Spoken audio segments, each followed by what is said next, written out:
¿Se escucha? ¿Se escucha? ¿Se puede oír?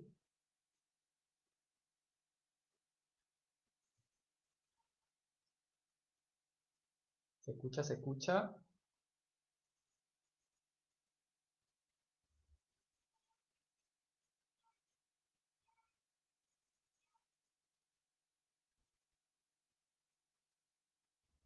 ¿Sí? Hola Humberto. Hola Supercopter. Un honor que esté Supercopter con nosotros.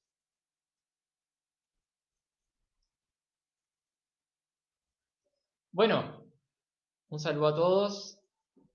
En primer lugar, agradecer a Yoica la oportunidad para transmitir, charlar con ustedes y con respecto a algunos asuntos de mi libro, ¿no? A ver si lo pueden ver. El regreso a Freud tras el extravío de Lacan.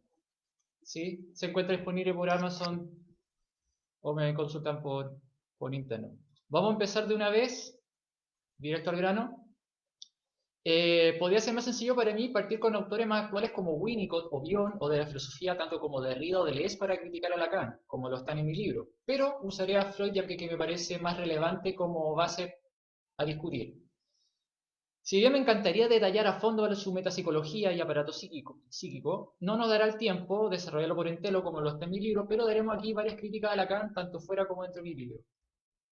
Comencemos a entender que en la epistemología de Freud hay tanto dualismos, monismos, multiplicidades complejas y doble triada. Como doble triada, en cuanto se entrelaza íntegramente la primera tópica y la segunda tópica. En esta última, cada una, tanto ello, yo, superyo, están abiertas a la realidad o externalidad como semiabierta o semi-pregable.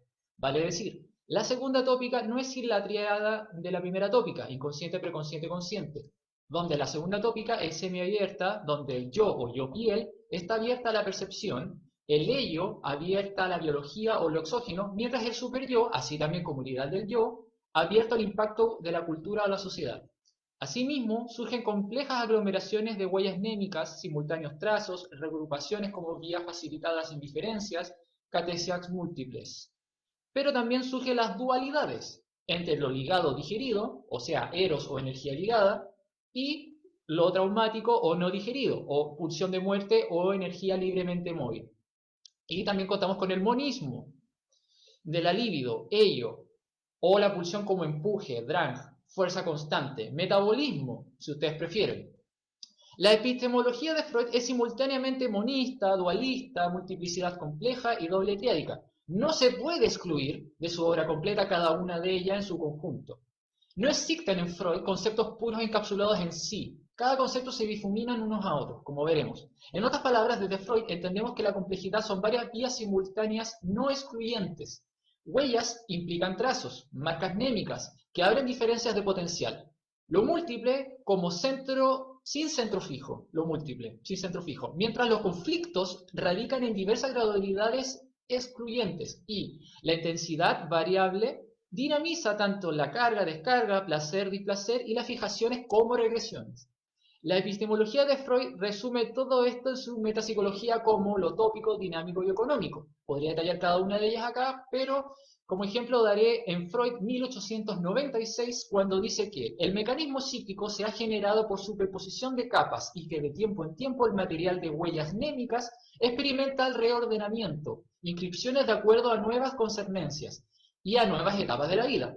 La memoria no existe de manera simple, sino múltiple, quedando registro en diversas variedades de signos. Se trata de traducciones que operan en el aparato psíquico. Cierro cita. Freud, en 1915, dice que las diversas pulsiones se hallan coordinadas entre sí y coexisten sin influir unos sobre otros, ni tampoco contradecirse. Cuando dos impulsos optativos cuyos fines nos parecen irreconciliables son activados al mismo tiempo. No se anulan recíprocamente, sino que se unen para formar un fin intermedio, o sea, una transacción. Asimismo, Freud lo puntualiza en 1923, agregando que las pulsiones parciales se comunican entre sí, que una pulsión procedente de una zona erógena especial puede ceder su intensidad para incrementar la de otra pulsión parcial procedente de una fuente distinta, que la satisface de una pulsión puede ser sustituida por la de otro, etc. Por otra parte, Freud en 1926 define que el yo es una organización que se caracteriza por una singular aspiración a la unidad, a la síntesis, carácter que le falta en forma absoluta al ello, el cual carece del ello, por decirlo así, de coherencia. Sus distintas tendencias persiguen sus fines independientemente unas de otras y sin entenderse entre sí. Sigo con la misma cita. En el que ciertas pulsiones se han hecho independientes y persiguen sin tener en cuenta los intereses de la personalidad total. Freud en 1938 agrega, metas contrapuestas coexisten simultánea y conjuntamente en el inconsciente sin que surja la necesidad de conciliarlas, o bien ni siquiera se influyen mutuamente, o si lo hacen, no llegan a una decisión, sino a una transacción que necesariamente debiese ser absurda, pues comprende elementos mutuamente inconciliables. De acuerdo con ello, las contradicciones no son separadas, sino tratadas como si fueran idénticas. Cierro cita. Bueno, semejante a la lógica paraconsistente que contradice al tercero excluido que vemos. A diferencia de Lacan, la epistemología de Freud parte de lo positivo, fuerza, carga, presión, empuje, a lo que posteriormente configura la contrapresión, represión, contracarga, amortiguación, retardo, inhibición. Nunca aquello cobra forma de vacío, negación, agujero o nada, como ocurrió en la teología de Lacan. Se entiende la pulsión entonces como presión, tensión, voltaje, diferencia potencial. La depresión, represión, tiene que ver con la fuerza constante de la pulsión, ya sea devenir en Bergson, voluntad en Schopenhauer, Elan Vital, etc. No obstante, no olvidarse de la resistencia. No hay voltaje ni amperaje sin la resistencia. Es como muy bien lo sabía Freud, no es un cuerpo vacío en el aire o conjunto vacío, puro. Para Freud la subjetividad presenta una gradual y paulatina constitución y conformación, puesto que en Freud no existe al nacer la diferencia entre lo consciente y lo inconsciente, o el yo y el ello, desde el primer momento, sino que se construye su diferenciación propia según las implicaciones del deseo, sus frustraciones, placeres y ambientales del externo cuidador. Freud, en la interpretación de los sueños, lo aclara así.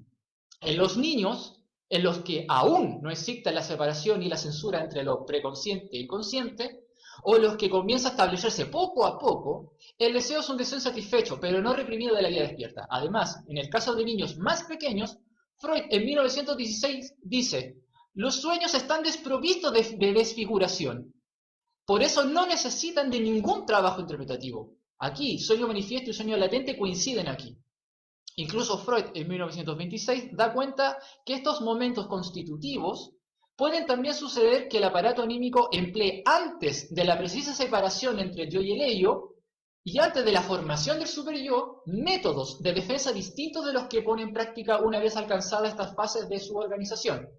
Freud, en 1895, ya había desarrollado aquello en la alucinación satisfactoria del deseo y en el yo placer purificado, que son previas a la represión primordial, donde lo que está en juego es el cuidador externo auxiliar en la diada que provee las catexias colaterales al bebé. Freud en 1926 aclara, cito, cuando el yo permanece enlazado al ello sin distinguirse de él, nos muestra una intensa energía. Análogamente sucede en la relación entre el yo y el superyo. Únicamente no es dado distinguirlos cuando entre ambos surge algún conflicto. En muchas situaciones se confunden a nuestra vista. Con respecto a la represión, resulta decisivo que el yo sea una organización y el ello no. El yo es, en efecto, la parte organizada del ello, pero sería injustificado de representar al yo y el ello como dos territorios ocupados por ejércitos enemigos y suponer que lo restante del ello prestar auxilio a la parte reprimida midiendo sus fuerzas contra el yo. Esto podría suceder en ciertas circunstancias, pero no constituye la situación inicial de la represión. Más a fondo, como dice Freud, lo inconsciente hay pura confirmación o afirmación. No hay duda, no hay principio de no contradicción, ni temporalidad, tampoco un lenguaje estructurado en serie de oposiciones binarias exactas de valor. Hay movilidad de las cargas, no hay intencionalidad del mundo exterior. Hay sustitución de la realidad exterior por la psíquica e independencia del tiempo. Que a su vez, muy importante, estos procesos del sistema inconsciente recién mencionados también actúan en distintos niveles con los sistemas consciente-preconsciente y del yo, según sea el caso gradualmente. En la distinción yo-no yo, deseo, alucinación-percepción, surgirá posteriormente la decisión como un primer orden inicial, que agrupan lo placentero por un lado de lo displacentero. La memoria o los sistemas némicos se vuelven cada vez más complejos en su espacio, produce un montaje entre lo grato interno y lo ingrato como lo externo. Acercarse a lo grato y distanciarse de lo ingrato. La piel, yo piel, cumple la primera capa yoica de barrera entre lo deseable e indeseable. Todo esto Freud lo llama yo placer purificado. En tal sentido, en la gramática del inconsciente, el bebé inicialmente queda capturado por los objetos que lo atraen pasivamente. No elige deliberadamente algo anticipándose, lo alucina o lo ordena progresivamente. Es un cuidador externo quien brinda satisfacciones y le enseña ritmos en retardamientos. Preguntarse aquí si es primero la proyección o la introyección no tiene sentido, sino que es simultáneo. No es primero placer o primero displacer, es ambos. Además, no es lo mismo la introyección previa como alucinación de huellas y la proyección como rechazo, pues al no haber un yo piel entubado como superficie, no hay un retorno o distancia entre las identificaciones y la proyección que se complejiza cuando yo, preconsciente y consciente, se van distinguiendo paulatinamente. Entonces primero son los trazos, las huellas de placer y dolor, el recorrido. Luego viene la demora, el paso del tiempo, la distinción superficies del yo, no yo, las diferencias de las formas, la reflexión como recorrido que retrocciona el flujo incorporando nuevas vías asociativas, la demora como rodeo de las motilidades. Importante tomar en cuenta, como dice Freud en 1910, desde la demora, la espera, el retardo con sus espacios para un rodeo que permita maniatar o ligar la excitación tanto endógena como exógena del sujeto. Todo aquello facilita por ende un espacio del pensar esos pensamientos. También las vías asociativas se enriquecen de tal forma que permiten digerir esos elementos beta. Temporalizar el tiempo por muy breve que sea su síntesis. Primero con la madre y poco a poco con su capacidad de metabolizar algunas áreas de otras. En mayor detalle, Freud en 1915 aclara que el sistema inconsciente no hay negación ni duda alguna, ni tampoco grado ninguno de seguridad. Todo esto es aportado luego por la labor de la censura que actúa entre los sistemas inconsciente y preconsciente. Freud en la interpretación de los sueños detalla que a la alternativa del tercero excluido, o bien, no encuentra ninguna representación durante el soñar, donde acostumbra a recoger todos los elementos en el sueño como compuestos igualmente justificados, despojando de su alcance el de alternancia, o bien. El relator, estando despierto cuando reproduce su sueño, utiliza los o bien, era mi jardín o era mi habitación, pero en los pensamientos oníricos no ocurre una alternativa, sino más bien una coordinación conjuntiva. Sigo con la cita. Con un o bien, describimos las más de las veces el carácter borroso, todavía no resuelto por nosotros, de un elemento onírico. Cierro la cita. La regla lógica durante el soñar equipara entre sí los términos de la aparente alternativa y entrelazarlos con una I. Freud establece allí la gradual regresión tópica, donde al ir soñando paulatinamente el proceso primario cada vez más preponderante que el proceso secundario. En la medida en que el sistema inconsciente se va reagrupando con huellas preconscientes o bien, se van estableciendo enlaces asociativos que ponen acento diversos énfasis a la duda, a la negación y alternativas más enriquecedoras. Por lo tanto, Freud en 1932 dice: los pensamientos oníricos latentes que se transponen en una suma de imágenes sensoriales y escenas visuales, por este camino acontece lo que se nos presenta como lo extraño. Todos los recursos lingüísticos mediante los cuales se expresan las relaciones más finas entre los pensamientos, las conjunciones y preposiciones, las variaciones de declinación y la conjugación desaparecen, porque les faltan los medios que le permitirían figurarse como un lenguaje primitivo sin gramática. Solo se expresa la materia en bruto del pensar. Lo abstracto es reconducido a lo concreto que está en su base. Cierro cita.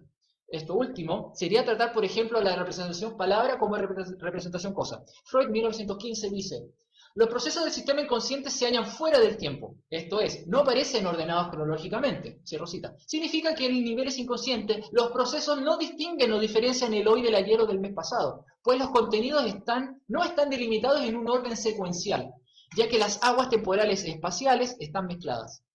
Freud, 1909, en la condensación de las identificaciones sobrepuestas durante un ataque histérico, relata que se procura poner en escena las actividades de dos personas que emergen en la fantasía, vale decir, por identificación múltiple.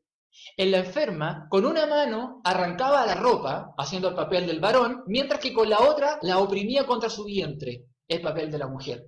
Freud, 1916, por la condensación y lógica de los sueños, lo grafica en que, cito, por los propios sueños de ustedes recordarán sin esfuerzo la condensación de personas diferentes en una sola. Una persona mixta de esa índole tiene, por ejemplo, aspectos de A, vestida como B, realiza acciones como alguien que conocemos como C, y encima tenemos cierto saber de lo que es una persona alrededor de D. Por medio de esta formación mixta surge, desde luego, algo en común en esas cuatro personas, no es al azar. Lo mismo que para personas puede ocurrir una formación mixta para objetos o como para los lugares, como mixtura. Cierro cita. Y no es al azar que se fusionan las aguas de una forma o de otra. Los dados, al lanzarse al azar, tienen la tendencia a tener algún lado de sus caras cargadas. Pasando a los síntomas o formaciones de compromiso, para Freud son los lugares donde se atañen las contracargas representativas o hipercatexias que desplazan o desfiguran un multifuncional. Freud en su texto La represión nos explica que la represión es también móvil en alto grado. No debemos representarnos su proceso como un acto único, de efecto duradero, semejante por ejemplo a dar muerte a un ser vivo. Muy al contrario, dice Freud. La represión exige un esfuerzo continuado, cuya interrupción le llevaría al fracaso, haciendo preciso un nuevo acto represivo. Habremos de suponer que lo reprimido ejerce una presión continua en dirección a lo consciente. Freud, en 1926, detalla que el síntoma es una contracarga para evitar la angustia descargada que sin el síntoma emergería. Por ejemplo, la neurosis obsesiva cuenta con una serie de defensas en juego simultánea y en grados variables de intensidad, como por ejemplo la regresión retentiva anal, formación reactiva, aislamiento, anulación, por sobre todo el desplazamiento. Eso sí, no siempre se dan todas a la vez al mismo compás, por tanto cada neurosis es única en cada caso. En su carta 52, Freud, en 1896, propone que al no producirse una traducción para el material psíquico ante la nivelación cuantitativa, cada escritura posterior inhibe a la anterior y desvía de ella el proceso excitatorio. Toda vez que la escritura posterior falta, la excitación es tramitada según las leyes psicológicas que valían para el periodo psíquico anterior y por los caminos que de entonces se disponían. Subsistirá así un anacronismo entre ciertas provincias. La denegación de la deducción es aquello que clínicamente se llama represión. Motivo de ella es siempre el desprendimiento de displacer, que se generaría por una traducción, como si este displacer convocara una perturbación de pensar que no consistiera el trabajo de traducción. Cierro cita. En este punto, recordamos la turbulencia que producen los elementos beta en el proceso primario del pensamiento. Todo esto conlleva una permanente elaboración de sostenidas diferenciaciones y complejidades simultáneas en lo inconsciente. Como muy bien dice Leibniz, el filósofo, la posición es un modo de la coexistencia. Por esto no solo envuelve cantidad, sino también cualidad. La cantidad o magnitud es aquello que puede conocerse en las cosas por su mera compresencia o percepción simultánea. En Freud hay huellas, trazos, escrituras, pasos, devenir, injertos, diferencias, como dirá también Derrida sobre la escritura y el inconsciente. Pero definir cada una de ellas en sí misma es timbrarlas en conceptos, generalidades, signos o códigos metafísicos que congelan las diferencias que se insertan en múltiples pincelazos. Como diría Freud en 1895, hay vías o caminos facilitados, llaves de apertura. Friedrich Nietzsche en 1878 lo abordó de manera similar. Cito, todas las decisiones fuertes llevan consigo cierta resonancia de huellas y disposiciones análogas, excitan igualmente a la memoria. Se despiertan en nosotros con motivos de ellas el recuerdo de alguna cosa, la conciencia de estados semejantes y de su origen. Se forman así rápidas asociaciones habituales de sentimientos y de pensamientos, que no son percibidos como complejos, sino como unidades. Como frecuentemente pasa, la unidad de la palabra no da ninguna garantía a la unidad de la cosa, cuando en realidad son corrientes de 100 manantiales. Cierro cita de Nietzsche. Entonces, la esencia de la fuerza es estar en relación con otras fuerzas. Y dentro de esa relación, ella recibe su cualidad. En otras palabras, así como en Kant hay tiempo y espacio a modo a priori, en Freud hay pulsión y huella a modo a priori. No existe una sin la otra. No hay tiempo sin espacio y al revés. Por tanto, no hay carga sin descarga o carga sin descarga. De otro modo, no podría diferenciarse una emoción de otra según las vías facilitadas. El preconsciente mantiene la lógica secundaria de las diferencias o distinciones que descansan bajo una articulación de las representaciones cosas y el filtro preconsciente tercero excluido, lógica de la figura y fondo y la parcial exclusión de la simultaneidad. La compleja articulación del preconsciente con el yo conformarán aquellas dimensiones categoriales a priori de la cualidad, cantidad, modalidad y relación de Kant. No tenemos tiempo aquí para articular la relación individual del yo y el superyo, o del yo y el preconsciente, o lo que cercanamente trabajó Piaget en los procesos subjetivos, que detallé en mi libro. Pero en resumir, está la percepción constantemente reseteada por la laminilla del Bloch, el trauma o lo no metabolizado como signo de percepción intensa en contigüedad en descarga sin retardo, y luego la representación cosa que aglomera nexos análogos y similares o de la parte por el todo en relaciones multicausales bajo agrupación.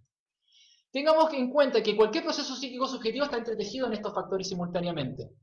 Por tanto, la experticia consiste en depurar qué tanto de los procesos primarios, las huellas, los relatos, los olvidos, el tiempo, el espacio cultural, imagen corporal, confluencia emocionales, dan pista de un suceso o constitución. Hay que pesquisar en un diagnóstico o clínico la complejidad de las fijaciones, regresiones, introyecciones, proyecciones, previsiones ideales, gramáticas pulsionales pasivas activas, como en caso de Schroeder, en Pulsión y su destino, y pega en un niño. Energía ligada o desligadas, traumas y superrepeticiones. Si queremos hacer un diagnóstico de psicoanálisis sin sesgo o parcialidades. Pasando a Lacan. En su seminario 24, clase 4 dijo, Freud no tenía sino pocas ideas de lo que era el inconsciente. Me parece que al leerlo se puede deducir que pensaba que era unos efectos del significante. El hombre, hay que nombrar así cierta generalidad, de la que no se puede decir que algunos emerjan. Freud no tenía nada trascendente. Era un mediquito que hacía lo que podía, de lo que llamaba curar. El hombre no saca nada mucho de lo que digamos a este santo saber. En el mismo seminario 28, Lacan, clase 8, menciona, ese inconsciente en el cual Freud no comprendía estrictamente nada, son representaciones inconscientes. ¿Qué es lo que puede ser eso, representaciones inconscientes? Hay una contradicción en los términos. Yo he intentado explicar eso, fomentar eso para instituirlo a un nivel de lo simbólico. Eso no tiene nada que ver con representaciones. Este simbólico son palabras. Y en el límite se puede concebir que unas palabras son inconscientes. En lo cual el inconsciente no tiene cuerpo más que de palabras. En la misma clase, Lacan continúa en el signo 24 diciendo, estoy embarazado por darme en esta ocasión un papel, pero para atreverme a decirlo, yo he puesto un adoquín en el campo de Freud. Pero está claro que yo soy el único en haber dado su peso a eso hacia lo cual Freud estaba aspirando a la noción de inconsciente. Lacan en la misma clase 24, seminario 24 clara, es cierto, Freud no tenía la menor idea de lo que es. Lacan se encontró chamullando alrededor de esa cosa de la que no tenemos la idea. Puedo hablar de mí en tercera persona. La idea de representación inconsciente es una idea totalmente vacía. Freud golpeaba completamente al lado de lo inconsciente. En el mismo párrafo Lacan explica algunas de sus diferencias. El inconsciente, yo propongo darle otro cuerpo. Porque es pensable que uno piensa las cosas sin pensarlas. Allí son suficientes unas palabras. Las palabras del cuerpo. Si recordamos lo que introdujimos sobre la base epistemológica de Freud, veamos ahora la trillada frase cliché. El inconsciente está estructurado como un lenguaje. En Freud, lo inconsciente es una memoria, huellas no estructuradas. No estructurado significa no segmentado en elementos discretos o positivos. Inarticulado es como un campo analógico de continuidades complejas múltiples, no en términos discretos a la letra, sino tal como puede ser una radio de frecuencia, vibraciones, complejos de campos némicos inarticulados en el proceso primario. La separación tópica preconsciente-inconsciente que en Freud paulatinamente se conforma en su historia, el primitivo placer, yo placer purificado, atrae lo placentero, rechaza lo placentero, añadiéndose a sus proyecciones, superficie, suyo piel, las categorías del proceso secundario, como la forma, el más o menos, comparaciones, adverbios, conjunción, disyunción o bien, tercero excluido, etc. El inconsciente no está estructurado como un lenguaje. Más bien, el inconsciente es como un lenguaje no estructurado, porque precisamente falta lo que constituye lo esencial de todo lenguaje, las nociones de oposición y valor. El lenguaje mismo no está perfectamente estructurado. Mejor dicho, los lenguajes desde la infancia se van superponiendo según series de lo que vemos áreas más o menos estructuradas. El modelo de un lenguaje estructurado, donde cada elemento encuentra su lugar dentro de un marco de oposiciones, solo se funda en el ideal de lo fonológico. Lo inconsciente no conserva elemento como estructura, en tanto oposición de los valores, donde se conservaría a modo estable su oposición dentro de una serie de oposiciones y sustituciones posibles metonímicas. Si recordamos lo visto en Freud, en lo inconsciente no hay negación. puesto que los contenidos inconscientes persisten unos junto a otros sin contradecirse, sin excluirse, sin sustituirse unos a otros. Al no existir nada que se asemeje a la negación, por eso mismo se descalifica la idea de una estructuración del inconsciente en una serie de posiciones. Lo reprimido parece desfigurado en una compleja múltiple de registros mnémicos. Las representaciones o huellas de lo inconsciente no constituyen ahí nada que parezca una estructura o algún vacío mágico en su núcleo. Lo inconsciente sería más bien campo en continuidades. Creo que volví a leer lo mismo. A ver, un momento. Sí. Lo no estructurado e inarticulado del inconsciente son cosas no lingüísticas, incluso no sonoras. Está hecho de movimiento o kinésico, sensomotriz, diría Piaget. En expresión de emociones, está hecho de datos sonoros inarticulados, como las respiraciones, los gritos, en otras palabras, datos muy heterogéneos. Por este motivo se hace muy necesario entrelazar lo inconsciente con los procesos secundarios, las contracargas, lo preconsciente como articulador lógico, y el yo como articulador libidinal en su complejidad. Lo preconsciente no solo son representaciones, palabras que arman conjunto a las representaciones cosas. También lo preconsciente puede ser memoria episódica, kinésica, auditiva y visual, que se pueden facilitar, que se pueden articular entre sí. Así como también lo matemático y sus símbolos. En otras palabras, lo preconsciente es todo aquello que, vía proceso secundario, puede facilitarse a la conciencia a tomar cierto control político de ello. Pueden existir manifestaciones preconscientes enigmáticas, que tienen su estatuto o contenidos inconscientes o representación cosas no articuladas a voluntad, tales como un pensamiento obsesivo, una emoción recurrente o una canción recurrente. Mientras la percepción es la carga y descarga discontinua o receo incesante, los signos de percepción, por ejemplo lo traumático, son elementos que implican la casi pura descarga continua. La representación cosa implica un espacio o área con movilidad primaria de conjuntos nexos semiabiertos reordenados y figurados. Luego sigue lo preconsciente, que pueden incluir mayores contracargas a través del lenguaje o palabras que, como Freud dijo en la fascia, son conjuntos cerrados, aunque también no podemos excluir en esto las funciones coordinadas o motrices del yo. La presentación palabra se produce mediante holding, cuidador auxiliar, la represión originaria en esta diada, que sería en producto de la vuelta sobre sí mismo, el trastorno a lo contrario, como destino pulsionales. No podemos, tomando en cuenta Freud, lo que acontece en la vuelta sobre sí mismo y el trastorno a lo contrario operan las defensas primarias que se realizan en el nivel de las representaciones cosas. La supuesta primacía de los enunciados nunca impedirá la irreductibilidad de lo visible. El enunciado solo tiene la primacía porque lo visible tiene sus propias leyes y su autonomía porque lo pone en relación con lo dominante, con las leyes de la sintaxis en enunciado. Menciona aparte entre las modas francesas fonocéntricas que priman el sonido por sobre la imagen y que olvidan muchas veces que una imagen vale más que 1000 palabras.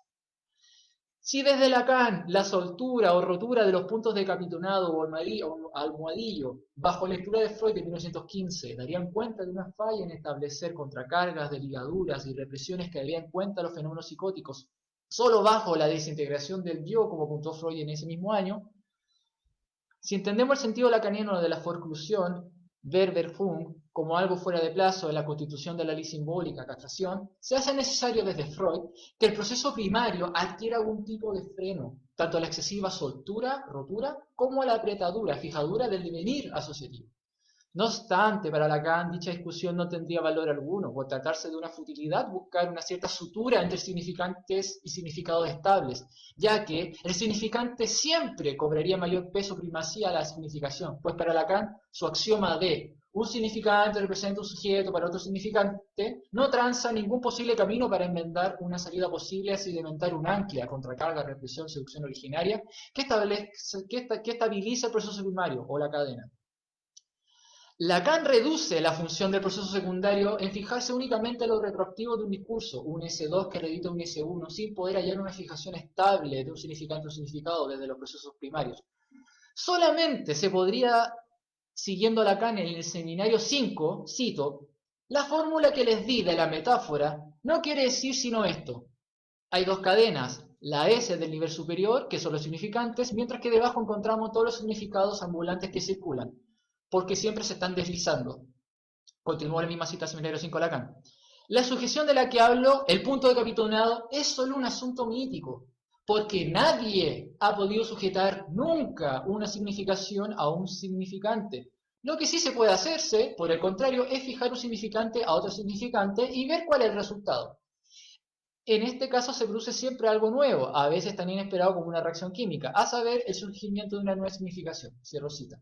Recapitulando su reducción, cito a Le Gaufey, 2009, Lacan, al contrario de Saussure, minimiza todo lo que puede el lazo significante y significado, al punto de reducir a veces el significado a la monotonía de una napa de significancia que únicamente sería singularizada por el corte único y discreto en su materialidad de cada significante. Por lo que importa ante todo la otra cara del significante, aquella que se abre el lazo hacia el otro significante, que genera esa aptitud de crear ese tan propicio entre dos significantes del que hace albergue al sujeto. Freud, en Patología de la Vida Cotidiana, niega esa primacía del significante. Cito Freud. Las leyes por las cuales actúan los sonidos entre sí, transformándose unos a otros, me parecen ciertas, pero no, en cambio, lo suficientemente eficaces para perturbar por sí sola la correcta emisión del discurso. En los casos que he estudiado e he investigado más detenidamente, no presentan estas leyes más que un mecanismo persistente de la cual se sirve un motivo psíquico más remoto que no forma parte de la esfera de influencia de las relaciones de los sonidos. En un gran número de sustituciones, aparecidas en equivocaciones orales, no se siguen para nada tales leyes fonéticas. En este punto me hallo en completo de acuerdo con Wundt, que afirma igualmente que las condiciones de la equivocación oral son muy complejas y que van más allá de los efectos de contacto de los sonidos. Cierro cita de Freud, 1901. Sin embargo, para Lacan, si lo inconsciente estaría estructurado en elementos discretos, indiferencia, lo cual sigue su materia prima, lo significante, el molino toma sus fauces ese río significante. No habría otra cosa que las mueva o empuje esas aguas. Pero en caso de que tenga algún pivote, alguna polea, alguna tuerca, esas son las objetos perdidos, objetos A, agujeros, etc. Vale decir, me pregunto, ¿la sintaxis genete se monta encima de una pseudosemántica mágica teológica de ausencias, vacíos y pérdidas? ¿La estructura se crea en lo inarticulado? ¿La estructura surge en o solo desde lo articulado mismo? Lo articulado deja a su paso desechos inarticulados como vacías, faltas, agujeros, místicos. ¿De qué modo lo no estructurado podría afectar a lo estructurado si es que lo afecta? ¿Lo no estructurado siempre es por causa de lo estructurado o más bien lo no estructurado es puro residuo de un objeto ausente como estructura misma a priori? Ya que sin ir más lejos, si el psicoanálisis francés de moda no da cuenta de la fuerza de la regresión tópica gradual, libidinal y del yo en el aparato mental de Freud en la interpretación de los sueños, tanto para soñar como dormir, significaría que para Lacan, cada vez que nosotros soñamos, forcluimos, rechazamos alguna especie de significante amo, falo simbólico, y que recién al despertarnos se reintroduciría el mismo significante como un on-off y binario de interruptor. No perdamos de vista que desde Freud la ausencia pura en sí misma no es representable más que por lo preconsciente, que maneja la lógica de la negación, el tercero excluido, y la representación de la ausencia que luego en la cultura toma la forma de cero. La representación del cero va ligada a esta representación de la ausencia, que es una adquisición tardía en la infancia, como bien trabaja Piaget. Esto porque lo preconsciente brinda los articuladores lógicos que el propio yo no puede sustentarse, pero el yo brinda el molde de articulación libidinal, mientras se separa lo inconsciente y lo preconsciente. Pero volviendo a Lacan, en función y campo de la palabra, dice al modo místico, así el símbolo se manifiesta en primer lugar como asesinato de la cosa, y esta muerte constituye en el sujeto la eternalización de su deseo. Esta supuesta cosa, como desarrollaremos, no está ajeno a la lógica del significante, que son la letra cuando mata místicamente o da muerte a la cosa. Diana Rabinovich, 1988, define al objeto como perdido en la estructura misma de lo simbólico. La pérdida del objeto en su naturalidad es solidaria al apresamiento del ser humano por el lenguaje. Un punto mítico de surgimiento, punto en el orden simbólico. La estructura del lenguaje se apodera del organismo. O sea, es como si el lenguaje fuera otra sustancia epistemológicamente, como si invadiera como parásito el cuerpo, como si delatara un crimen por su ingreso, una libra de carne, la cosa. Como si el lenguaje no se transformara o no brotara en su propia constitución subjetiva que lo encarna, tanto desde lo emocional y lo sensorio motriz. Entonces divinifica nuevamente el binario de la teología, cuerpo versus verbo. Se olvidan que Freud en su estudio sobre la fascia define el lenguaje de las huellas acústicas, visuales y motoras, donde justamente la representación palabra contiene cada una de ellas.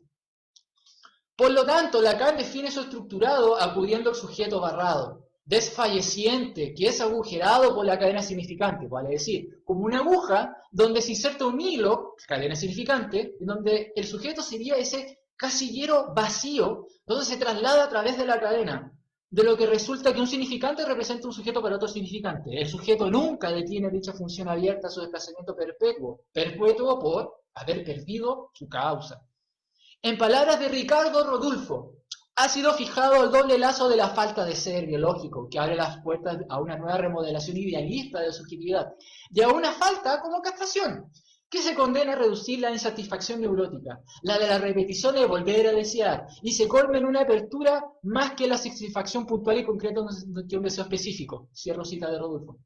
Zizek, en su libro Mirando el sesgo, dice, el vacío primordial en torno al cual circula la pulsión, la falta que asume una existencia positiva en la forma informe de la cosa das Ding freudiana, la sustancia imposible e inalcanzable del goce. Y el objeto sublime es precisamente un objeto elevado de la dignidad de la cosa, es decir, un objeto común, cotidiano, que sufre una especie de transustanciación y comienza a funcionar en la economía simbólica del sujeto como corporización de la cosa imposible, la nada materializada, and so on, and so on, and so on, y con todos sus tics. Acá podemos ver el creacionismo teológico como sombrero de mago ex nihilo del vacío y la nada. En el seminario 7, Lacan dice, si ustedes consideran el vaso desde la perspectiva que promoví primero, como un objeto hecho para representar la existencia del vacío en el centro de lo real, que se llama la cosa, ese vacío, tal como se presenta en la representación, se representa como un nihil, como nada. Y por eso el alfarero, al igual que ustedes, a quien les hablo, crea el vaso alrededor de ese vacío con su mano. Lo crea igual que el creador mítico, ex nihilo, a partir del agujero. Todo el mundo hace bromas sobre el macarrón, que es un agujero como algo alrededor, o también sobre los cañones. Reír para nada cambia lo que hay allí. Hay identidad entre el modelamiento del significante y la introducción en lo real de una guiancia, de un agujero. La introducción de ese significante modelado, que es el vaso, es ya la noción íntegra de la creación ex nihilo. Y la noción de la creación ex nihilo resulta ser coercitiva de la situación exacta de la cosa como tal. Puntualmente Lacan, comentando el informe de Daniel Lagache, el verdadero que trajo en el mundo francoparlante a Freud en Francia, Lacan dice, es la estructura de este lugar la que exige que él, nada, esté en el principio de la creación, y que promoviendo como esencial en nuestra experiencia la ignorancia en que está el sujeto en lo real, de quien recibe su condición. Impone al pensamiento psicoanalítico el ser creacionista. Entendamos con ello el no contentarse con ninguna referencia evolutiva, pues la experiencia del deseo es la que les preciso desplegarse, es la misma de la carencia del ser por la cual todo ente podría ser o no ser de otro. Dicho de otra manera, es creado como existencia. Cobra relevancia lo que dijo Jean-Paul Sartre en Crítica de la razón dialéctica. Si no queremos que la dialéctica vuelva a ser una ley divina, una fatalidad metafísica, tiene que provenir de los individuos y no de qué sabe conjuntos superindividuales. Esto va en concordancia con lo que Lacan en el seminario 16 anunció sobre el pote. El pote lo llamé mostaza para destacar que lejos de contenerla forzosamente es precisamente por estar vacío, que él toma su valor de pote de mostaza, a saber, que es porque la palabra mostaza está escrita encima, pero mostaza, que quiere decir que a él lo vacía tarde, a ese pote, para alcanzar su vida eterna de pote, que comienza en el momento en que él será agujerado, pues bajo este aspecto, a través de los tiempos, que lo recogemos en las excavaciones, buscamos en tumbas lo que nos testimonia del estado de una civilización. El pote de mostaza está agujerado, se dice en homenaje al difunto, y para que el viviente no pueda servirse de él. Esta es con seguridad una razón. Pero existe quizás otra, que sería esta, que ese agujero estaría hecho para que ese agujero se produzca. Ricardo Rodulfo lo critica. El pensamiento lacaniano, donde la pérdida no se referiría a algún avatar histórico, evolutivo o bien del orden de lo traumático, pues estaría inscrita en la misma estructura de la experiencia, el objeto sería a priori un objeto perdido, así como la experiencia antes que otra cosa sería de pérdida, algo que es imposible poner a prueba. Es inverificable clínicamente, una pérdida sobre el fondo de otra, que se inscribe como una categoría ontológica que coloca la ausencia en el lugar exacto donde antiguamente la metafísica teológica colocaba la presencia así del ser. Esta pérdida mística, Lacan en el Seminario 9, procura distinguir la nada fundamental del vacío. Cito. Este vacío es diferente de lo que está en cuestión en lo que concierne a, el objeto del deseo. El advenimiento constituido por la repetición de la demanda, el advenimiento metonímico, lo que se desliza es evocado por el deslizamiento mismo de la repetición de la demanda, el objeto de deseo. No podría ser evocado de ningún modo en ese vacío, rodeado aquí por el bucle de la demanda. Hay que situarlo en ese agujero que nosotros llamaremos el nada fundamental, para distinguirlo del vacío de la demanda. El nada, donde es llamado al advenimiento el objeto del deseo. En el seminario 10, Lacan refiere que esa parte de nuestra carne que resta, si puedo decir, tomada en la máquina formal, aquello sin lo cual ese formalismo lógico no sería para nosotros nada, el fragmento carnal, como tal, arrancado de nosotros mismos, ese fragmento en tanto que es él el que circula en el formalismo lógico, es esa parte de nosotros mismos tomada en la máquina para siempre irrecuperable, es objeto como perdido en los diferentes niveles de la experiencia corporal donde se produce el corte. Es él el que es el soporte, el sustento auténtico de toda función de la causa. En el seminario 10, sigue Lacan, siempre hay en el cuerpo, y por el hecho mismo de ese compromiso de la dialéctica del significante, algo separado, algo vuelto estatua, algo desde entonces inerte. Posteriormente Lacan en el seminario 16 señala, la repetición se liga de manera determinante a una consecuencia que él designa como objeto perdido. Se trata esencialmente de que el goce se busca en un esfuerzo de reencuentro y que solo se lo podría reencontrar cuando se le reconoce como el efecto de la marca. La marca, como Harry Potter, la marca misma introduce en el goce la huella con hierro candente de la que resulta la pérdida. Anteriormente Lacan, en posición de lo inconsciente, establece un intervalo carencia y pérdida que vuelve, cito, para guarecerse del significante bajo el cual sucumbe, el sujeto ataca a la cadena, que hemos reducido a lo más justo de un binarismo, en su punto de intervalo, el intervalo que repite, la más radical estructura de la cadena significante, es el lugar frecuentado por la metonimia, vehículo, por lo menos eso enseñamos, del deseo. Lo que va a colocar allí es su propia carencia bajo la forma de la carencia que produciría en el otro por su propia desaparición. Desaparición que, si puede decirse, tiene a mano la parte de sí mismo que le regresa de su alineación primera. Pero lo que colma así no es la falla que reencuentra en el otro, es en primer lugar la pérdida constituyente de una de sus partes y por la cual se encuentra en dos partes constituido. Aquí yace la torsión por la cual la separación representa el regreso de la alineación. Es como opera con su propia pérdida, que vuelve a llevarlo a su punto de partida. Qué nostalgia. Lacan en dirección de la cura reitera que este momento de corte está sedado por la forma de un jirón sangriento, la libra de carne que paga la vida para hacer de él el significante, de los significantes. Como tal, imposible ser restituido al cuerpo imaginario. Es el falo perdido de Osiris. A este intervalo, en el seminario 6, Lacan dice, este de soportarse entre los intervalos desfallecientes tiene que ver con que el objeto se define ante todo como el soporte que el sujeto se da en tanto que desfallece. Él desfallece en su certeza de sujeto. En tanto que desfallece en su designación como sujeto, A es lo que interviene para soportar ese momento. En el sentido sincrónico, donde el sujeto desfallece para designarse en el nivel de una instancia que justamente es la del deseo. En el seminario 6, Lacan continúa diciendo, el sujeto pagando el precio necesario para esa localización de sí mismo en tanto que desfallece, es introducido en esa dimensión siempre presente cada vez que se trata su deseo, a saber, tener que pagar la castración. Es decir, que algo real, sobre lo cual tiene asidero en una relación imaginaria, es llevado a la pura y simple función de significante. Este es el sentido último, este es el sentido más profundo de la castración como tal. Para entender el funcionamiento, Lacan en el seminario 10 lo estructura así.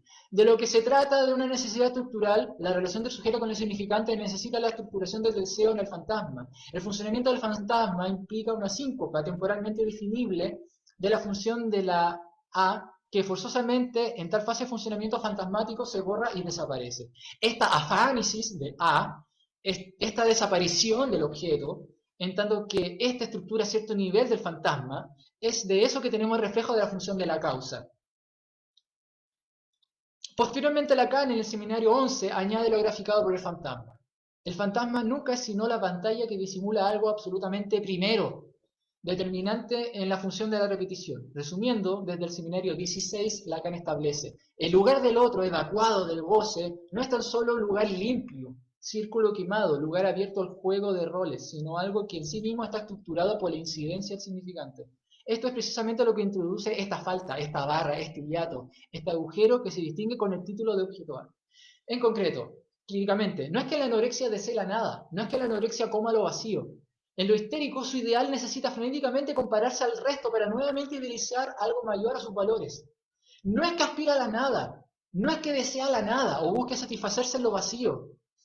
Más bien la histeria rebosa de muchos deseos, lleno de ideales hambrientos, relleno de quejas insatisfechas. Distinto ocurre en los casos de los neuróticos obsesivos ascéticos, donde intentan desear, no desear. Para el artista del hambre, definido por Kafka, su hambre no estaba en comer, su hambre estaba en su ideal, un ideal que no era capaz de desear algo concreto en este mundo, solamente se alimentaba de un ideal que lo llevaba a la muerte. En resumen, no importa cuánta hambre tenga, es la voluntad de desear siempre algo desde su ideal comparación, aun si se está sufriendo de hambre. En una postura distinta a Lacan, para Freud, ningún hilo está absolutamente cortado, ni siquiera en el Edipo más castrador, ni en el mayor trauma. Desde Freud hay asociaciones o huellas más alejadas o disfiguradas que otras, pero nunca en forma de roturas, quiebres, cortes, pérdidas, vacíos. Es más, desde Freud, mientras más lejano, disperso, desfigurado sea una huella de asociación por trauma, más se puede palpar la consistencia de sus hilos que vibran en distintos estratos o pliegues némicos. En otras palabras, lo neuménico del ombligo del sueño, de la interpretación de los sueños, donde todas las asociaciones, hilos y redes convergen en un punto incognoscible, saturado, con una densidad imperforable, no implica una separación al vacío, voces significantes para lo simbólico, cortado, ni absolutamente separado como objeto perdido, das Ding en su causa, ni tampoco como el perpetuo repetir a un mismo retorno místico de agujero central o nada pura que lo desfallece. No es que se pierda nostálgicamente una primera mística satisfacción nunca reencontrada, como diría Lacan. Más bien, la satisfacción o placer no será idéntica a cada instante por la complejidad y su multiplicidad. Queremos decir, cuando se reencuentra exactamente la misma experiencia, influye su intensidad en el conjunto de diferencias dinámicas. Por ejemplo, al pasar un cierto periodo de tiempo que haya reorganizado al nivel de aquella primera vez en el clímax de placer logrado de aquella vez. Recordemos los casos de toxicomanías graves. El consumo de sustancias suele ir en aumento en sus dosis, para llegar al mismo clímax del placer, lo que provoca mayor fijación en su adicción. Se reencausan las zonas de placer, podando otras áreas de placer para fijarse poco a poco en el clímax deseado. Así, va desligando catexias anteriormente construidas. Desde Freud sería regresionar al punto donde deseo y alucinación de satisfacción son indistinguibles. La búsqueda en tales fijaciones moviliza la libido a concentrarse en el objeto de consumo, menospreciando libidinalmente nuevas catexias que articulan nuevos modos, nexos de libidinización mayormente diversificada o dosificada con la legal. Por supuesto, no estamos diciendo que la única causa de una adicción se deba al polo económico dinámico, pues también conjuegan diversos factores de riesgo como la ansiedad, angustia que vive cada sujeto en su biografía, sociedad, que permiten las distintas salidas para ligar sus montos de angustia o ansiedad.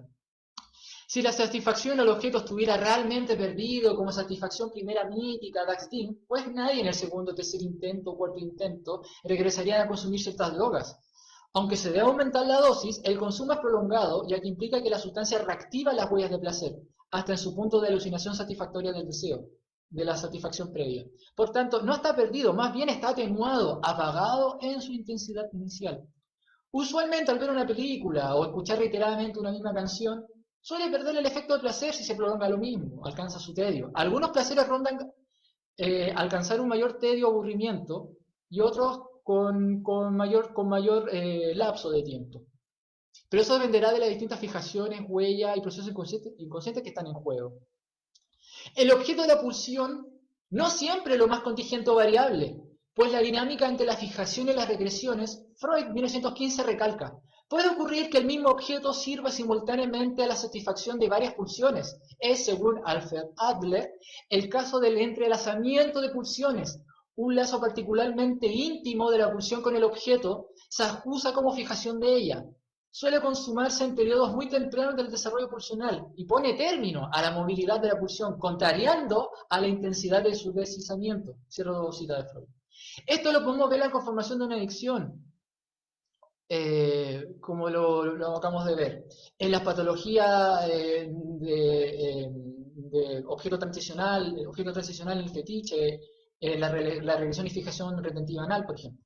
Ahora, pasando al tema de Fordá y el reduccionismo epistémico de Lacan, Lacan sobre Fordá dice, en la manifestación del niño, el grito en cuestión no se toma como señal. Se trata del grito en la medida en que reclama una respuesta, que llama, diría yo, sobre el fondo de una respuesta. El grito se produce en un estado de cosas en el cual no solo el lenguaje ya está instituido para el niño, sino que éste nada de nadar en un medio de lenguaje y se apodera de sus primeras migajas, las articula como par de alternancia. El Fordá es aquí esencial. El grito que tenemos en cuenta en la frustración se inserta en un mundo sincrónico de gritos organizados como sistema simbólico. Los gritos ya están virtualmente organizados en un sistema simbólico. Eso dice Lacan en el Seminario 4. Y todo comienza a recortarse entonces desde lo simbólico y termina en lo simbólico. Es así como Lacan en el Seminario 3 lo defiende en que, cito, la trampa, el agujero en el que no hay que caer, es creer que los objetos, las cosas son el significado. El significado es algo distinto, la significación, le expliqué gracias a San Agustín, que es tan lingüista como Benveniste, remite siempre a la significación. Vale decir, a otra significación. El sistema de lenguaje, cualquiera que sea el punto en que lo tomen, jamás culmina en un índice directamente dirigido hacia un punto de la realidad. La realidad toda está cubierto por el conjunto de la red del lenguaje.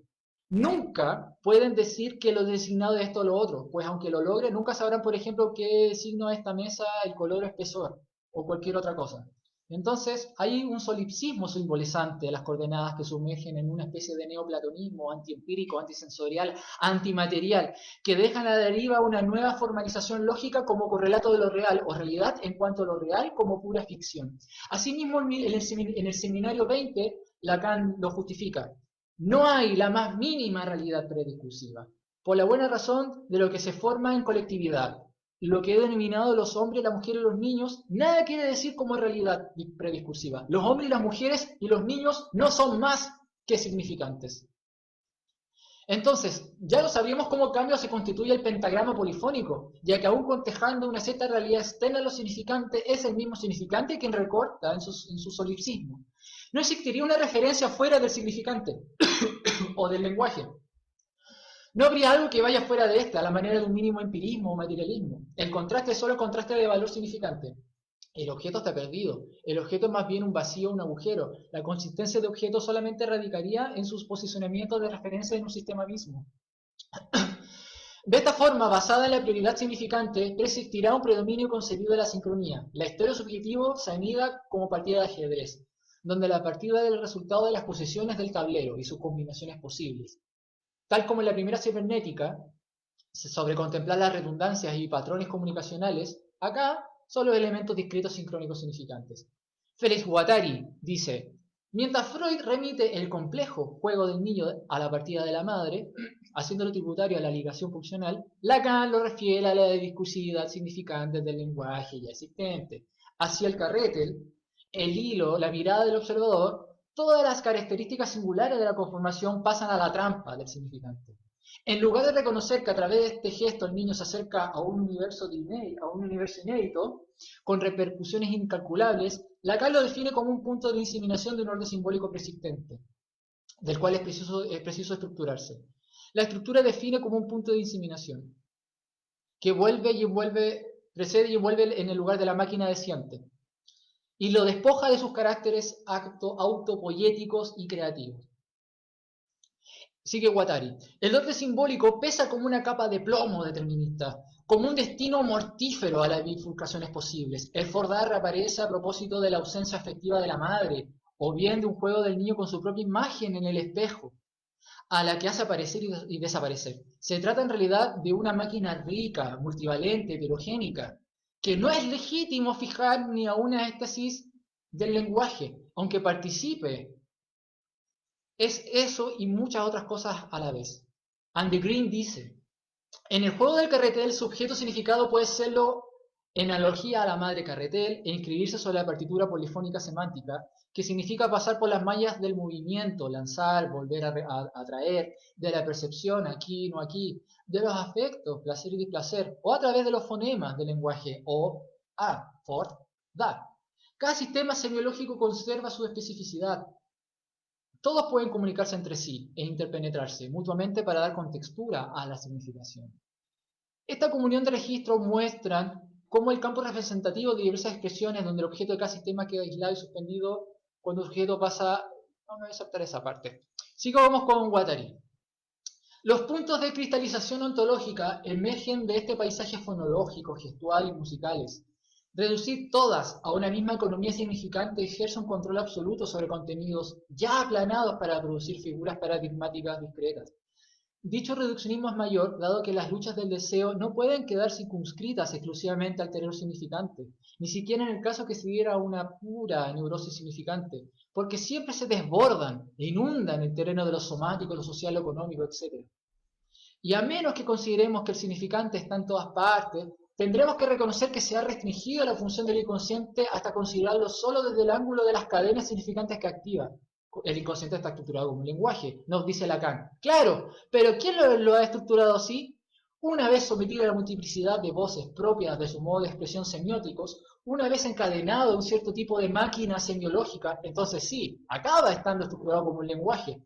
No solo contribuye a la propia alineación en cadenas significantes, sino que ya no puede prescindir del significante, de modo que ahora lo demanda una y otra vez, y sin olvidar los asuntos teológicos de la ausencia pura, perdida y la nada. Cierro con Guattari. Totalmente distintas a las nociones polifónicas recién mencionadas, Lacan en el Seminario 2 nos define. Llegamos al orden simbólico, que no es el orden libidinal, en el que se inscribe tanto el yo como las pulsiones. Tiende más allá del principio de placer, fuera de los límites de la vida, y por eso Freud lo identifica el instinto de muerte. El orden simbólico es rechazado del orden libidinal, que incluye todo el dominio del imaginario, comprendida la estructura del yo y el instinto de muerte. No es sino una máscara del orden simbólico. Al orden simbólico, a la vez no siendo o insistiendo en ser, apunta a Freud cuando nos habla del instinto de muerte como lo más fundamental. Un orden simbólico naciendo, viniendo, insistiendo en ser realizado. O sea, en Lacan, todo lo que tenga que ver con la pulsión desligada, en su dimensión mortífera, o con pulsión a la repetición, no tendría absolutamente nada que ver con el ello, el yo en su relación, sino más bien todo radicaría en el orden simbólico, en lo otro. Lacan ahí deshidrata al yo en sus diversas funciones y conformaciones.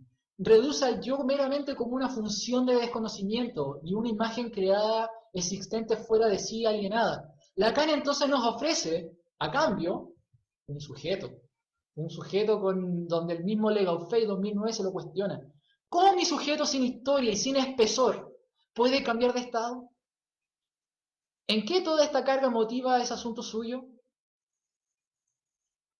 Todo lo abordado por Freud en sus textos como proyecto, introducción al narcisismo, nuevos caminos para la terapia, respecto a las inconscientes del yo, el yo piel en el yo y el ello, etc., adquiere una dimensión nula en la obra de Lacan.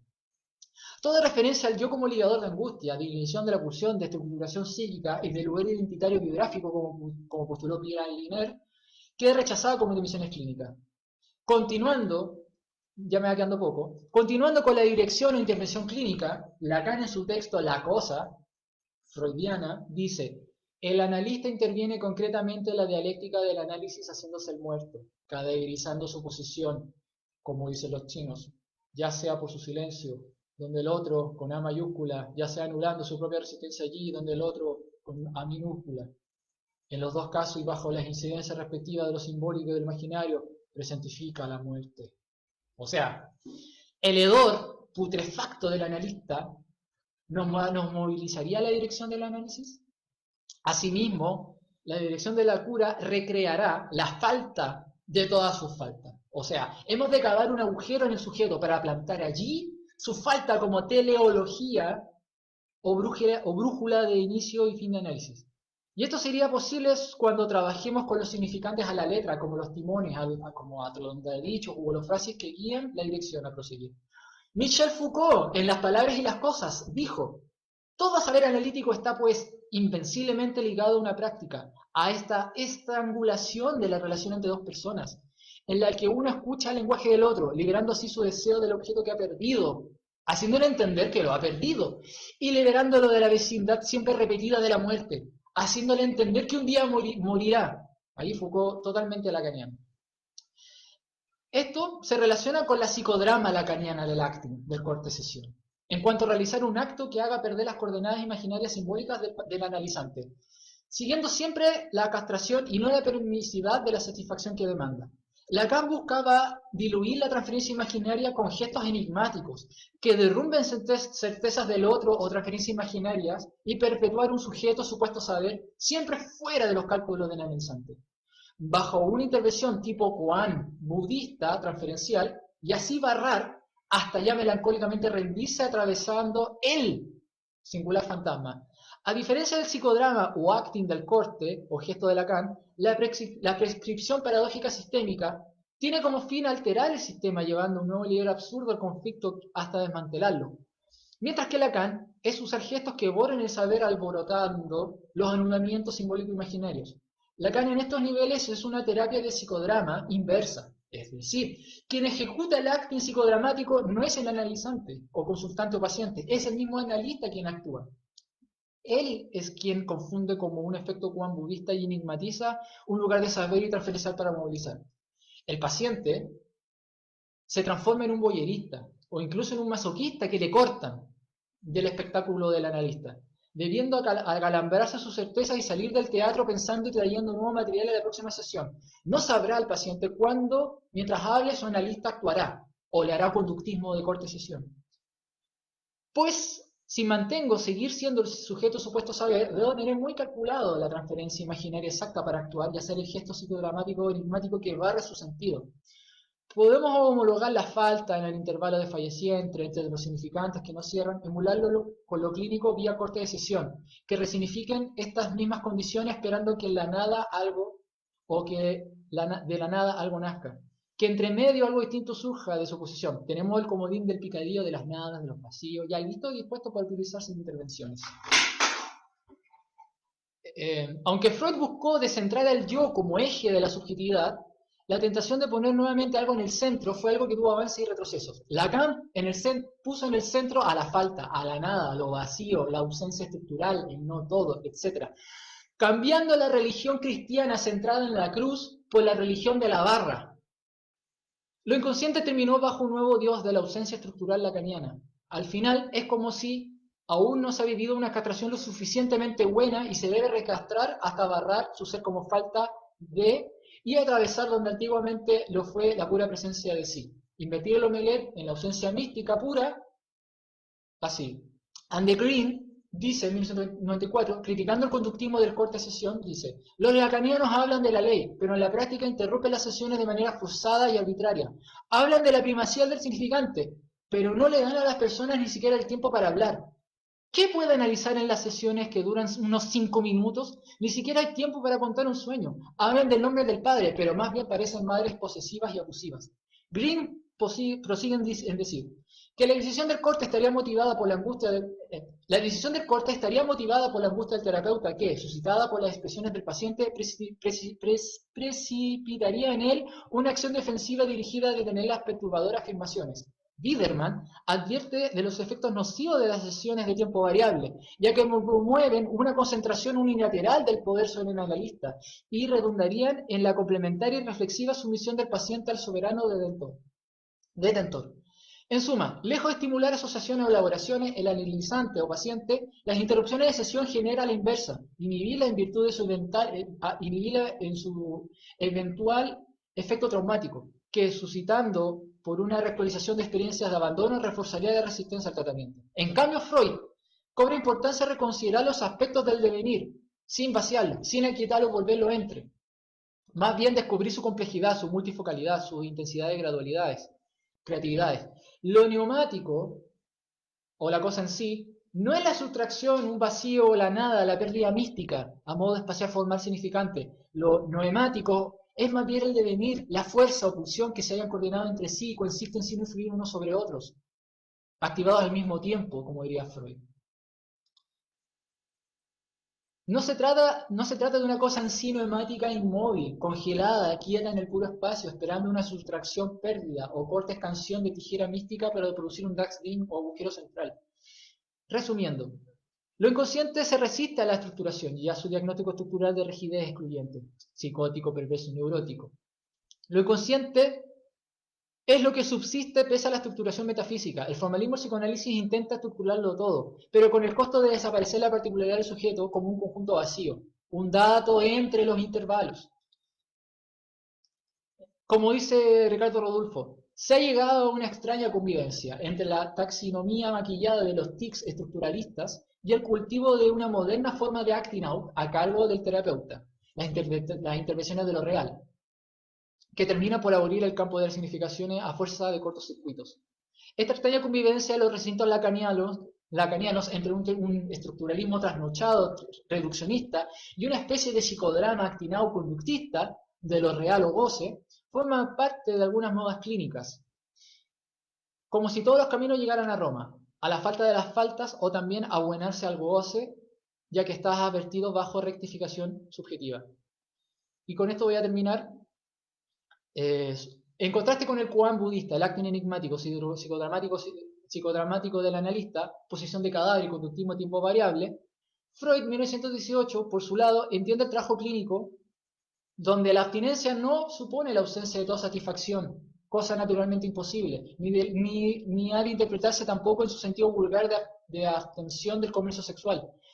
Freud aclara que el enfermo buscará preferentemente la satisfacción sustitutiva en la cura misma, en la relación de transferencia, e incluso tenderá a encontrar por ese camino una compensación de sus privaciones que en otros terrenos le han sido impuestas. Desde luego habremos de hacer alguna concesión a este respecto, y más o menos amplia según la naturaleza del caso y la idiosincrasia del enfermo. Voy a terminar para que puedan formular sus comentarios y preguntas. Freud en 1910 dijo: la intervención psicoanalítica presume un largo contacto con el enfermo y toda tentativa de sorprender con una comunicación brusca de sus secretos adivinados es técnicamente condenable y atrae la cordial enemistad. Continúo con la cita. Si lo asaltáramos con nuestras interpretaciones antes que él estuviera preparado, la comunicación sería infecunda o bien provocaría un violento estallido de resistencia. De igual forma, Freud en 1895 dice: es totalmente inútil penetrar directamente en el nódulo de la organización patógena. Aunque llegásemos a adivinarla, no sabría el enfermo qué hacer con la explicación que le proporcionásemos, ni produciría en él tal explicación modificación psíquica alguna. No hay, pues, más remedio que limitarse en un principio a la periferia. Comenzamos, pues, por dejar relatar al enfermo todo lo que sabe y recuerda. Por otra parte, Freud, 1893, comprende trabajo clínico donde dar expresión verbal al recuerdo dar expresión verbal al recuerdo del proceso provocador y su efecto concomitante, el hombre encuentra la palabra como subrogado del hecho, con cuyo auxilio el afecto puede ser igualmente descargado. En otros casos, la palabra misma es el reflejo adecuado y alivio al peso de un secreto. Allí se condensa la cura por la palabra, la talking cure. Freud en 1914 menciona que el analizado no recuerda nada del olvidado. No lo reproduce como recuerdo, sino como acto. Lo repite sin saber que lo repite. Vale decir, cuando más intensa es, más ampliamente quedará sustituida el recuerdo por la acción o repetición. Es justamente lo que Freud en 1914 señala como: este fenómeno constituye su manera especial de recordar. Dado que repetir es su manera especial de recordar, tendremos que, cito Freud, estar preparados a que el analizado se abandone a la obsesión repetidora, que sustituye en él su impulso a recordar. No solo en lo que le afecta a su relación con el médico, sino también con todas las demás actividades y relaciones simultáneas en su vida. Y termino con esta última frase. Freud continúa diciendo que es un gran triunfo de la cura conseguir derivar por medio del recuerdo algo que el sujeto tendía a derivar por medio del acto. La mejor manera de refrenar la compulsión repetidora es convertirla en un motivo de recordar. Manejando la transferencia. La transferencia crea así una zona intermedia entre la enfermedad y la vida. A través de esta zona va teniendo efecto la transición desde la primera a la segunda. No tengo tiempo aquí para hablar de todos los trabajos técnicos de Freud, ni menos sobre construcción en análisis de 1937, un texto maravilloso, pero sí te doy algunos ejemplos éticos de lo que hace un clínico freudiano. Con eso estamos con la transmisión. Si tienen alguna pregunta.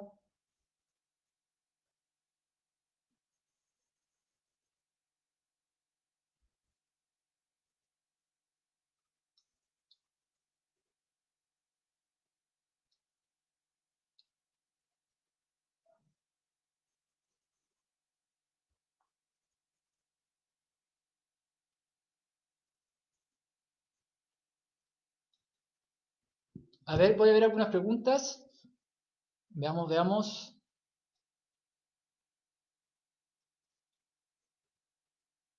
Muchas gracias por todos los que han escrito. Uy, son hartas.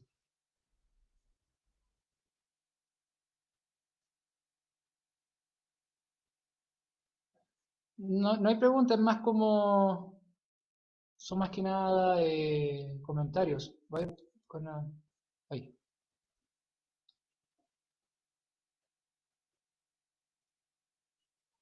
A ver.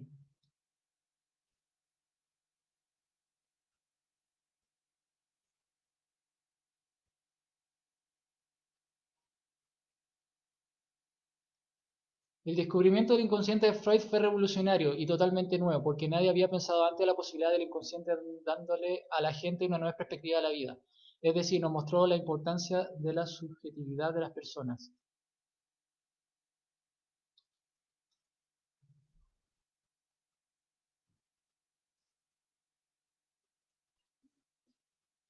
Dada la crítica que usted hace a Lacan, ¿qué se puede comentar sobre la ética en sus casos? Pregunta Dani Andrea Segura Orellana.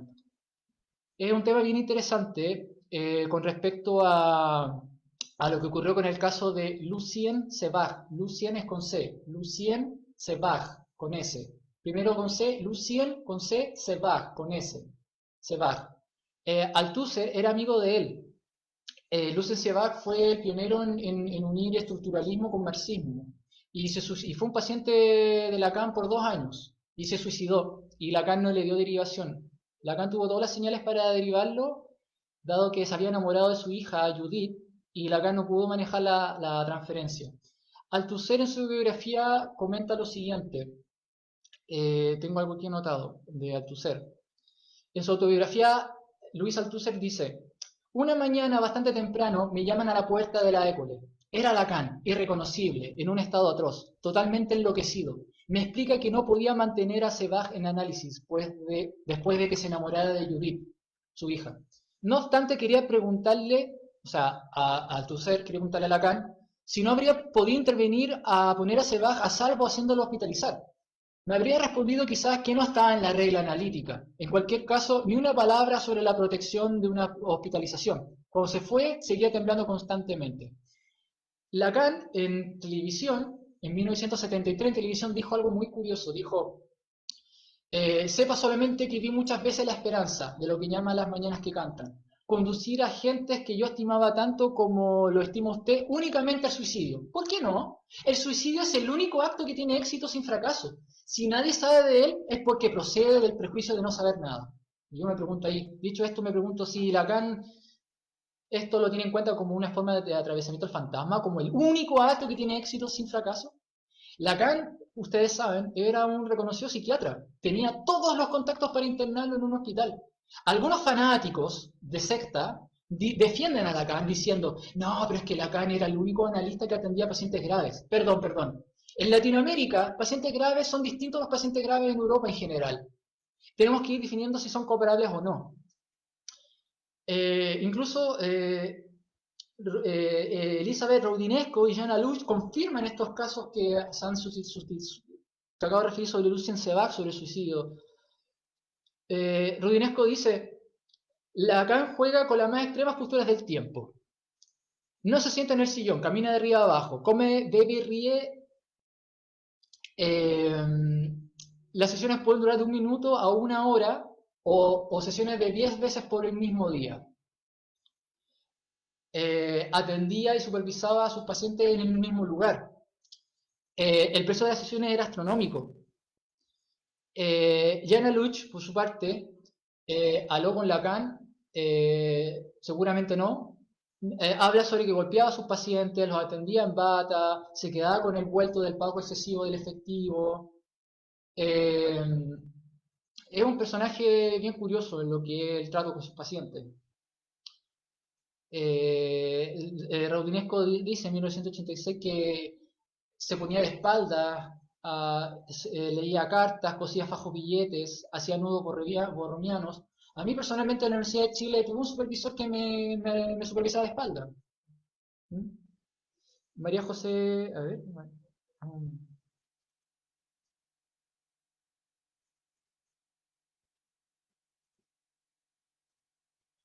María José Binete pregunta sobre ciertos sesgos sectarios que se ven en Buenos Aires, en grupos lacanianos. Es bien interesante eso también. Yo lo he pensado mucho como una iglesia, en donde ponen las fichas todo en un mismo lugar. Mi supervisor está ahí, mi analista está ahí, mis profesores que hacen clases está ahí, mi grupo de estudio están ahí. Igual que una iglesia, en la iglesia uno también va donde el cura a confesarse, uno toma clase, uno va a grupo de lectura de la Biblia, poner todas las fichas ahí. Entonces, no tan solo te forman como profesional, sino que también te forman como persona. Entonces, es muy complejo eso, ¿no? Y también me preocupa a mí mucho esta forma de separar la psicología del psicoanálisis, ¿sí? Lacan en el seminario 1 decía que, a ver si encuentro la cita de Lacan. Sí, dice, apenas cree el analista saber algo de psicología, comienza su perdición. Por la sencilla razón que la psicología nadie sabe gran cosa, salvo la psicología misma es un error de perspectiva sobre el ser humano. Y Freud, ¿qué dijo Freud? En 1914 recalca, Freud dijo, llegué pues a médico, o más propiamente a psicólogo, y pude crear una nueva disciplina psicológica llamado psicoanálisis, que hoy embarga la atención y suscita alabanzas y censuras. En 1925 Freud dice, solo rara vez el psicoanálisis puede ya resolver un problema plenamente por sí sola, pero parece llamada a prestar importantes contribuciones a los más diversos campos del placer. El terreno de aplicación del psicoanálisis tiene la misma extensión que el de la psicología. ¿Sí? Eso es muy interesante. Otra cosa que me llama la atención, y con esto, porque ya estamos en el tiempo, me llama la atención este rechazo a la neurociencia de parte de los psicoanalistas. Por supuesto que el campo de trabajo del psicoanálisis no tiene que ver con la biología, necesariamente, pero muchos aman la ciencia de la física cuántica y dejan de lado las neurociencias. Y es muy interesante porque es como que hay una especie de positivismo, como Auguste Comte, de una linealidad acumulativa, ¿no? Es que el ultimísimo Lacan ahora es como la ultimísima de la física cuántica, ¿no? Y a mí me llama mucho eso la atención, ¿sí? Eh, no quiero decir nombres de autores porque, ¿para qué? Otra cosa también, si me da el tiempo, aprovechando, es esa trillada frase de Lacan que formuló como supuesto salvador del psicoanálisis. La frase donde ello era, yo debo de venir. Lacan omite el párrafo final. Esa frase es un párrafo de conclusión en 1932 sobre la personalidad y su descomposición, de una nueva conferencia que leyó no Freud, sino Ana Freud. Les voy a leer, ¿sí? Y con esto cierro. La frase en su sentido amplio dice, sobre el psicoanálisis refiere a Freud en la última parte de la conferencia. Puede dudarse tranquilamente de que por este camino se alcance la sabiduría última, de la que se espera toda salvación. De todos modos, admitiremos que los empeños terapéuticos del psicoanálisis han escogido un parecido punto de abordaje. En efecto, su propósito es fortalecer al yo, hacerlo más independiente del superyo, ensanchar su campo de percepción y ampliar su organización de manera que pueda apropiarse de nuevos fragmentos del ello. Y ahí dice, donde ello era, yo debo de venir. Y Lacan lo traduce de muchas formas muy... No tengo tiempo para hablar de... Tengo un escrito, solo que lo pueden leer, pero hace muy, muy caprichos las traducciones que hace Lacan sobre ese tema. Y lo último con respecto a María, bueno, sobre la secta.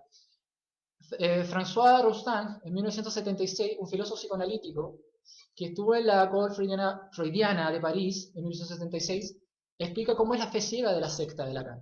Dice, Lacan puede afirmar cualquier cosa, o incluso lo contrario, y nos adherimos a ello sin tardar. Durante 15 días corrió el rumor de que la forclusión era reversible.